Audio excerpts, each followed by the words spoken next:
Virtual warriors குமாங்குத்து குத்துறாங்க திமுகவை. வாயை திறந்தாலே அடி. பழைய வீடியோலாம் எங்க இருந்து எடுத்து போடுறாங்கன்னே தெரியல சார். அவங்க ஜென்ஜிமா இதுல தான் டிஜிட்டல்ல தான் வாழ்றாங்க. அவங்க ஃபோன்லேயே பிறந்து ஃபோன்லேயே வளர்ந்து ஃபோன்லேயே வாழ்றவங்க. அவங்க நான்லாம் ரொம்ப எனக்கு வயது அதிகமாகி பட்டன் ஃபோன்லாம் யூஸ் பண்ணி தடவி அதுக்கப்புறம் ஸ்மார்ட் ஃபோன்லாம் பழகுனேன். இவன் விவரம் தெரிஞ்சே இவங்க அம்மா அவனுக்கு வந்து ரைம்ஸ் எல்லாம் அதில் தான் போட்டு விட்டுருக்கும். கரெக்டாப்பா?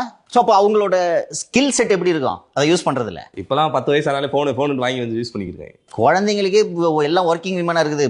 போட்டு வச்சுட்டு அது பாட்டுக்கு கார்ட்டூனை பார்த்துட்டு இருக்கு, அம்மா பாட்டுக்கு வேலை செஞ்சுட்டு இருக்கோம்.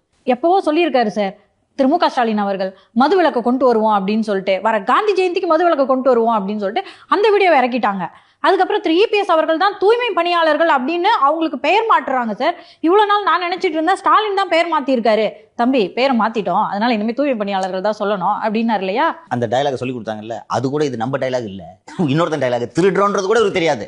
இப்போ ஒரு முதலமைச்சர் அதை சொல்லணும்னா ஏன்ப்பா உண்மையிலே நம்ம மாத்தணுமா யாரையா மாத்தணும், அப்ப ஏன் தப்பா சொல்லி கொடுக்குறேன்னு சொன்னா அவரு அப்படியா ரைட்டு நல்ல டைலாக். ஏன் இந்த திமுக ஸ்டிக்கர் ஒட்டிக்குதுன்னு சொல்லிட்டு அந்த வீடியோ வெளியிட்டாங்க சார் இன்னைக்கு. அந்த இயற்கை எப்படி சமன்படுத்துது தெரியுதா? அவங்க மங்குனாலும் இவர்கள் முங்குகிறார்கள். ரைட்டா?